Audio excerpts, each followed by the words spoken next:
अकबर ने 1556 से लेकर 1605 तक भारत में राज किया था। इतिहासकारों के अनुसार राजा अकबर सभी के प्रति विनम्र और सम्मानित थे। कभी कभी वह हिंसक और अत्युत्साही हो जाते थे। उनका व्यक्तित्व काफी आकर्षक था, जिससे उन्हें अपने लोगों का प्यार और स्नेह मिला। साथ ही उन्हें अपने दुश्मनों का सम्मान और प्रशंसा भी मिली।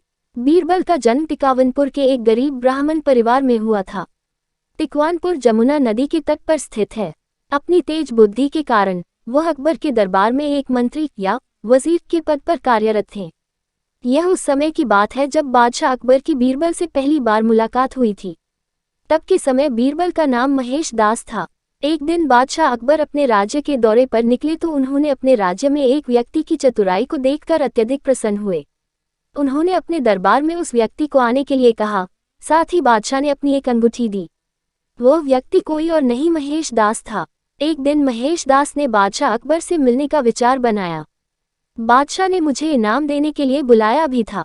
महेश दास जब महल के द्वार पर पहुंचा तो उसने देखा कि वहां पर कई सारे लोग लाइन लगाकर बादशाह से मिलने का इंतजार कर रहे हैं। साथ ही यह भी देखा कि द्वारपाल सभी से कुछ न कुछ लेने के बाद ही अंदर प्रवेश दे रहा है। जब महेश दास महल के द्वार पर पहुंचा तो द्वारपाल ने उसे रोक दिया तो महेश दास ने बोला कि बादशाह ने उसे इनाम के लिए बुलाया है। तो द्वारपाल ने महेश दास से कुछ निशानी देने को कहा, क्योंकि राज दरबार के अंदर जाने के लिए लोगों को कुछ सबूत दिखाना पड़ता था। तो महेश दास ने बादशाह अकबर से मिली अंगूठी द्वारपाल को दिखाई, जिसके बाद अंगूठी को देखकर द्वारपाल के मन में लालच आ गया और वह सोचने लगा कि जिस व्यक्ति के पास बादशाह अकबर की अंगूठी हो उसे कितना बड़ा इनाम मिलेगा। द्वारपाल ने महेश दास को राज दरबार में जाने से पहले एक शर्त रख दी कि उसे मिलने वाले इनाम में आधा हिस्सा उसे देगा तो ही महल के अंदर प्रवेश देने देगा। तो महेश दास ने कुछ देर सोचने के बाद द्वारपाल की शर्त को मानकर राज दरबार की ओर चले गए। जैसे ही महेश दास बादशाह अकबर के सामने आए, बादशाह ने महेश दास को तुरंत पहचान लिया और पूरे दरबार में महेश दास की चतुराई की प्रशंसा की। बादशाह ने महेश दास को कहा कि मांगो, क्या इनाम चाहिए। महेश दास ने बादशाह से प्रश्न किया कि मैं जो भी मांगूं आप मुझे वो इनाम में दोगे।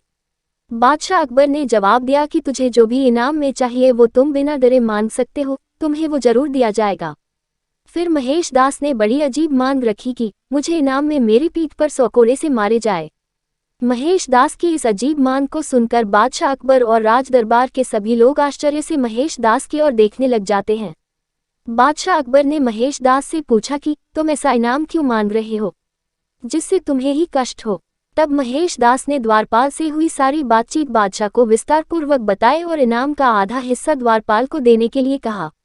इस बात से बादशाह को अपने द्वारपाल पर बहुत गुस्सा आया और द्वारपाल को लालच की सजा के तौर पर 100 कोड़े मारने का सजा सुनाई।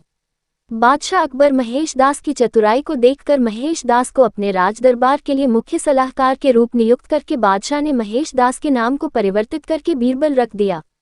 तब से महेश दास बीरबल के नाम से प्रसिद्ध हो गए। इस प्रकार बीरबल ने अपने चतुराई के दम पर बादशाह अकबर के राज दरबार में हमेशा के लिए राज्य के सलाहकार के रूप में रहने लगा। इस कहानी से हमें क्या सीख मिलती है? इस कहानी से हमें ये शिक्षा मिलती है कि हमें हमेशा खुद विश्वास रखना चाहिए और ईमानदारी पूर्वक कोई भी काम करनी चाहिए।